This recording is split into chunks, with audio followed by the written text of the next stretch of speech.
Coming up on Arirang News, South Korea says it has been monitoring the North's missile launch and has caught clear signs of failure, despite the North's claims of a successful test of its new multi-nuclear warhead missile. U.S. President Joe Biden and former President Donald Trump square off in their first presidential debate of the 2024 election cycle, but it ended without even a handshake after exchanging personal attacks. Ending a 15-year-long wait, the 6th Korea Center officially opens in New York, where traditional Korean culture, history, and contemporary art are on display, and where key exchanges with other cultures will take place.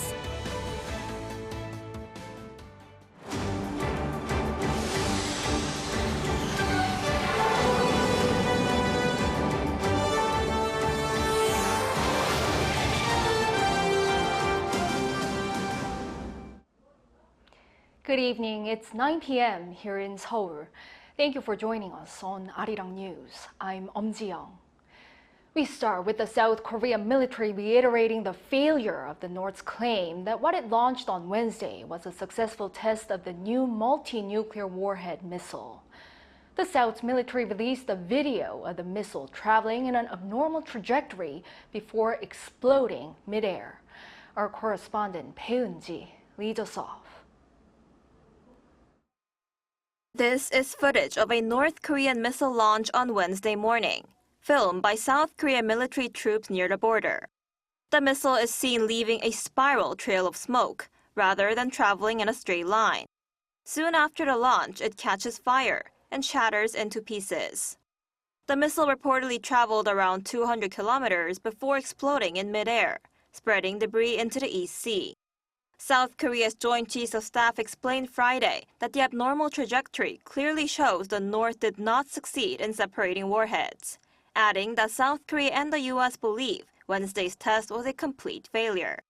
This comes after the North insisted the latest test launch was a success, claiming that the 3 separated warheads were guided correctly to coordinated targets. The missile launched by North Korea yesterday exploded mid-air in the early stage of flight. The North released some other information this morning, which I believe is merely deception and exaggeration. The South's military has been questioning the credibility of the missile launch photos released by the North on Thursday, as they appear to be similar to the Hwasong-17 liquid-fuel intercontinental ballistic missile launched by the North last year. The JCS believes there is a motive to cover up Wednesday's failure, especially following the regime's recent failed attempt at launching a reconnaissance satellite. The military says it will continue to keep close tabs on North Korea, as the regime will likely try to test launch the missile once more. Bae Eun-ji, Arirang News. The South Korean government has requested that North Korea give prior notice before discharging water from its border dam as the peninsula enters the monsoon season. Ministry of Unification Deputy Spokesperson Kim In-ae told reporters on Friday that North Korea continues to carry out malicious and unauthorized water discharges despite the inter-Korean agreement to let Seoul know in advance. She also called for the immediate restoration of the communication channel between the two Koreas, which has been severed since April last year. 6 people died in 2009 in the border county of Yeoncheon-gun when North Korea opened the floodgates of its Hwanggang Dam without prior warning. Over in the U.S., President Joe Biden and former President Donald Trump faced off in their first televised debate ahead of their November rematch, and from the beginning, they clashed over topics including the economy, immigration, and Ukraine war. Our Shin Ha-young reports. U.S. President Joe Biden and his Republican rival Donald Trump held their first election debate of this year's presidential campaign on Thursday evening local time at CNN's headquarters in Atlanta. The 90-minute debate kicked off at 9 p.m. Eastern Time. Entering the debate stage without even a handshake, Biden and Trump immediately clashed over the first topic, which was the economy. Biden blamed the current economic difficulties of inheriting a failing economy from Trump, while his rival argued that he built a strong economy during his term, claiming that the incumbent's poor policies have led to more jobs for illegal immigrants and rising inflation. The candidates continue to attack each other's records on abortion and immigration. Trump also denied being responsible for the January 6 Capitol riots, while Biden called Trump a convicted felon. They also had a heated debate about foreign policy. Trump criticized Biden for the withdrawal of U.S. troops from Afghanistan and blamed him for the deaths of American soldiers, calling it the most embarrassing day in the country's history. Biden fired back, saying Trump had let Russian President Vladimir Putin do whatever he wanted and that the world would be more chaotic if the Republican were president again. He touted his success in getting 50 countries, including South Korea and Japan, to support Ukraine. Trump claimed he got NATO members to pay more for defense and criticized Biden for letting those contributions drop. The event saw President Biden and former President Trump sharing a stage for the first time since 2020. The candidates traded insults and accusations of lying in the acrimonious debate. I went to the World War II cemetery, World War I cemetery he refused to go to. He was standing with his four-star general, and he told me, he said, I don't want to go in there because they're a bunch of losers and suckers. My son was not a loser, was not a sucker. You're the sucker. You're the loser. The whole country is exploding because of you, because they don't respect you, and they have to respect their president, and they don't respect you throughout the world. With the 2024 presidential election just about 4 months away, all eyes are on how the first debate will impact the candidates' approval ratings among voters. 신하영, Arirang News. Also on the international front, Israel has resumed its attacks in the Gaza Strip, reportedly killing at least 7 people. Israel meanwhile says that it had detected dozens of rockets fired by Hezbollah. Cha Yun-young has the latest. As you can see, as you can hear, airstrike, airstrike, as you can see. According to residents in Gaza City's Shejaya neighborhood, as well as Hamas, the Israeli army resumed its large-scale operation in the Gaza Strip on Thursday local time, rolling in tanks and firing in the early afternoon, with drone attacks also after an overnight bombing. This is the occupation, as you can see. This is the occupation. This is the occupation targets, as you can see. You can just watch the children, targeting children here in the Shejaya neighborhood. The Palestinian Civil Defense says at least 7 Palestinian people were killed in the strikes and numerous people were injured by the Israeli army's attack. The rescue teams had to dig out wreckage from collapsed houses to find survivors. The Israeli army has portrayed its current operation under the pretext of attacks by Hamas-led militants while hiding in a civilian neighborhood. Israel ordered civilians in part of Gaza City to evacuate to the south as heavy strikes and multiple casualties have been reported. According to Israeli media reports, the Lebanese paramilitary group Hezbollah, which has been supporting Hamas, fired 40 rockets toward the military base in northern Israel on Thursday. Hezbollah said the attack was in retaliation for Israeli strikes on the southern part of Lebanon. Israel has recently been raising the level of threat by posing targeted airstrikes toward the commander of Hezbollah. Pundits say that the warfare between Israel and Hezbollah will grow into larger wars unless they have a successful outcome for ceasefire negotiations. Cha Yun-young, Arirang News.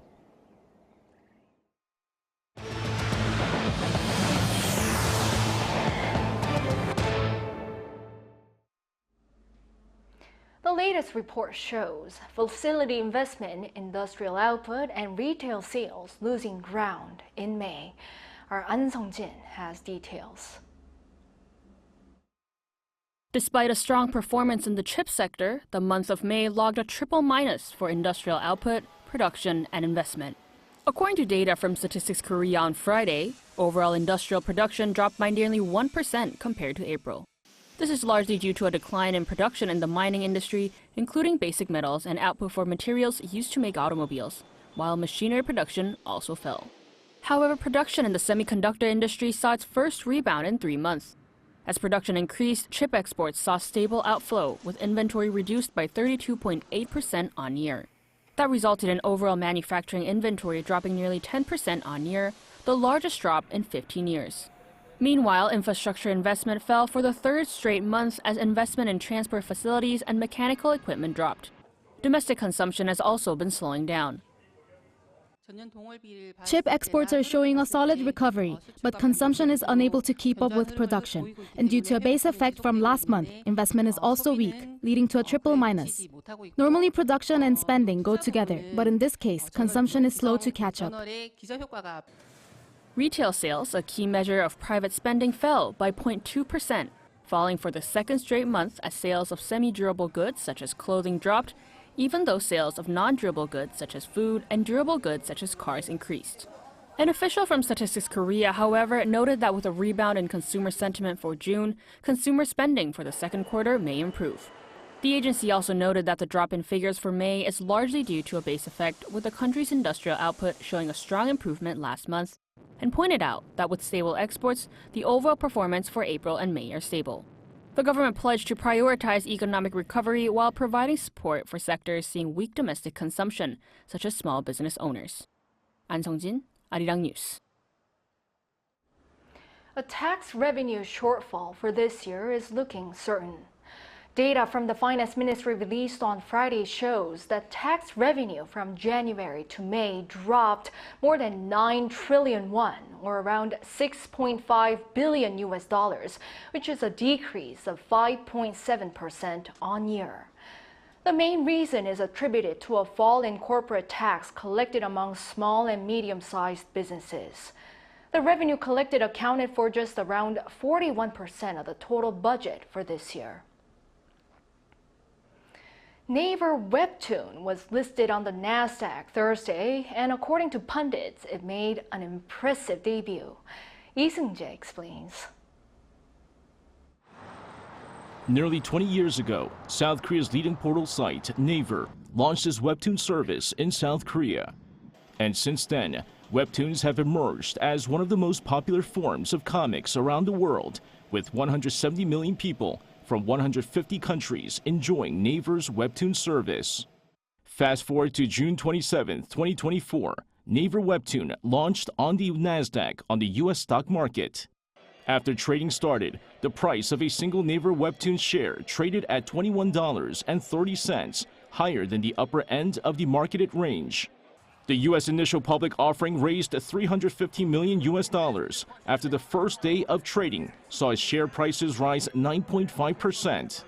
Closing at a final trading price of $23, the market cap has risen to $2.9 billion, higher than the company's initial first-day target of $2.7 billion. The growing popularity of Korean webtoons has also seen stories recreated into drama series and movies. Experts predict that the webtoon industry will grow into a $60 billion business by 2030. With the platform easily accessible on smartphones, the vertically scrolled format makes it an easy, quick read for many users. Naver's webtoons are available in 10 different languages as its popularity expands globally. Lee Seung-jae, Arirang News. The Asia-Pacific Economic Cooperation meeting will take place here in Korea next year, and the southeastern coastal city of Gyeongju will be hosting the annual regional forum. Our Park Gun-woo takes a look at what this means in terms of the economy. Gyeongju City, former capital of the Silla Kingdom and home to some of Korea's most important historical sites, has been selected as the host city for the annual meeting of the Asia-Pacific Economic Cooperation next year. Gyeongju was reported to be evaluated highly for its historical value and cultural aspects, beating its rivals including Jeju and Incheon. Hosting the event is likely to bring economic benefits to the city. An analysis by Gyeongbok Development Institute said an economic effect of some 1.4 trillion Korean won, or over $1 billion, is expected to be created in Gyeongsangbuk-do province, where Gyeongju is located. With around 200 meetings, including summits between 21 countries and ministerial meetings to be held during APEC 2025, around 500,000 domestic and foreign visitors are expected to visit Gyeongju. Los Cabos in Mexico was once a small city with a population of only 70,000, but has been transformed into a tourist city of 340,000 through APEC. As we have been given the opportunity, we will make sure to take advantage of it. Gyeongju has pledged to prepare thoroughly for the event. We will form an APEC preparatory support group and establish optimal infrastructure for facilities including conference halls, accommodation and media. We will also provide operational support for protocol, transportation, cultural tourism and medical personnel. APEC 2025 is set to be held in November next year. This will be the first time since Busan in 2005 that the APEC summit will be held in South Korea. Park Gon-woo, Arirang News. On the K-pop front, NewJeans was on stage in Japan this week, much to the delight of thousands of fans at the Tokyo Dome. Our Choi Soo-hyung covers the event. K-pop girl group NewJeans entertained over 90,000 fans at Japan's Tokyo Dome. The group's agency Adore said on Friday that around 91,000 people came to their concerts. Bunny's Camp 2024 Tokyo Dome held on Wednesday and Thursday. Adore also said that NewJeans' concert in the Tokyo Dome, coming just 1 year and 11 months after their debut, makes them the fastest K-pop artists to perform there. Tokyo Dome is known as a dream stage even for Japanese singers, and American pop star Taylor Swift performed there in February. Other K-pop artists who have performed at Tokyo Dome include BTS, aespa, and 17. NewJeans sang over 20 hit songs including Attention, Cookie, ETA, and How Sweet. They expressed that it was an honor and joy to perform on such a big stage at the Tokyo Dome with fans from around the world. The group's pop-up store in Shibuya was also packed with fans, and reservations to enter were fully booked. Meanwhile, NewJeans' Japanese debut single Supernatural, released on the 21st, has been in the top ranks of the Oricon Singles Charts, the most authorized music chart in Japan, for a week. Choi Soo-hyung, Arirang News. Military enlistment isn't stopping the members of BTS in their musical pursuits. The group's main dancer and lead vocalist, Jimin, released a new track on Friday afternoon called Smeraldo Garden Marching Band. BTS's agency, Big Hit Music, says that the new track gives listeners a sneak peek into Jimin's upcoming second solo album, Muse, which is set to be released on July 19th with 6 other tracks. The new song blends hip-hop with a big band sound and also features South Korean rapper Rokko. More on the cultural front. Earlier this week, we brought you a story about a traditional Korean music performance in Times Square, promoting the opening of the Korea Center, New York. The center officially opened on Thursday with a grand ceremony. Our cultural correspondent Song Yu-jin has the story of its journey and what this new center means. The 6th Korea Center in the world has officially opened. It's in New York, adding to the branches in Los Angeles, Shanghai, Tokyo, Beijing, and Paris. The center brings together overseas branches of government-run cultural institutions, all under one roof. The Korea Center New York will house the Korean Cultural Center, the Korea Tourism Organization, and the Korea Creative Content Agency. Although the Korea Center New York had a soft launch 3 months ago, its journey began way before. Culture Minister Yoo In-chol, during his first term in 2009, decided to purchase this lot for a new branch of the Korean Cultural Center, New York. A decade and a half later, his vision has finally come to life. Building in Manhattan is very challenging, but now we have a beautiful space to showcase traditional Korean culture, history and contemporary arts. It will be a key space for cultural exchanges with local residents, merging Korean and other cultures to create something unique. The wait has been worth it. The previous Korean Cultural Center rented the 6th floor of a 22-story building on Park Avenue. Now it uses most floors of this newly constructed 7-story building, wholly owned by the Korean government. The basement houses a 190-seat theater for movies and performances ranging from traditional Korean music to classical music and K-pop. Both the first floor, featuring a media wall, and the spacious second floor are dedicated to visual arts. The third floor is a library, the fourth has a kitchen for Korean food classes, and the top 3 floors provide office space for the 3 institutions. Thursday night's opening event brought together notable Koreans and Korean Americans who are making their mark in New York.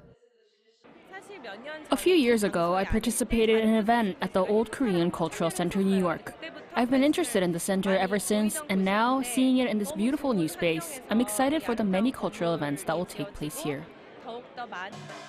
The event started with the Mungut and Chugon Binari performance by the National Kugak Center Folk Music Group, a traditional ritual wishing prosperity and good fortune. Following this, the National Kugak Center and the New York Classical Players Chamber Orchestra put on individual performances, concluding with a joint performance of the Korean folk song Arirang. Another highlight was the Boundaries of Existence exhibition by renowned costume designer Lee Jin-hee, featuring over 40 works, including stage designs, traditional Korean costumes, sculptures, paintings, and media art, showcasing her unique hand-stitching techniques. To better introduce Korean culture to New York, I selected and showcased works that are distinctly Korean, highlighting traditional colors and lines. Looking ahead, the Korea Center New York will work to bridge Korean culture with mainstream society, focusing on engaging the local Korean community. With the global rise of Korean culture, these generations of Korean Americans are proudly embracing their heritage. Many are active in the arts, and we plan to build a strong relationship with them by discovering new talent and providing opportunities to showcase their work. So Thursday's opening ceremony marks the official launch of the Korea Center New York. The center aims to be the hub of the Korean wave in the city, aiming to spread K-culture even further. 송유진, Arirang News, New York.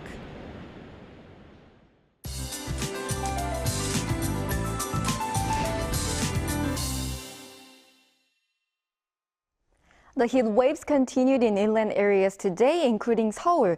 The weather stayed also hot in the southern inland areas, where the heat had died down yesterday because of the rain.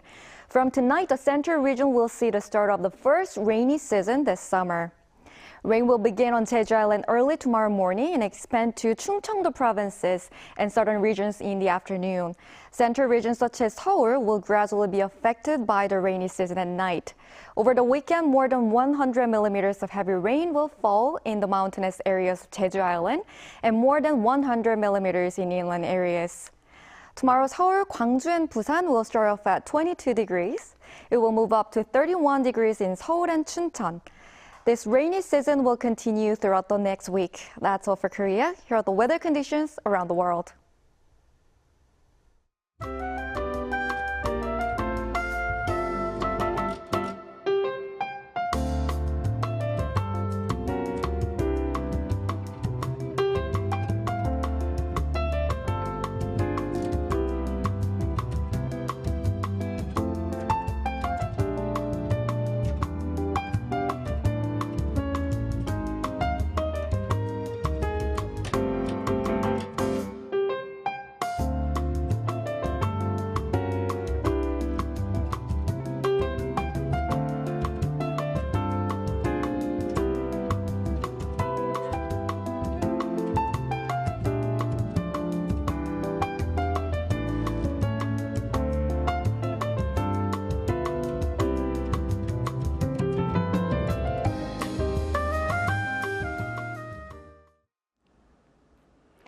Well, that brings an end to this newscast. And today is my last day anchoring the 9 p.m. Arirang News.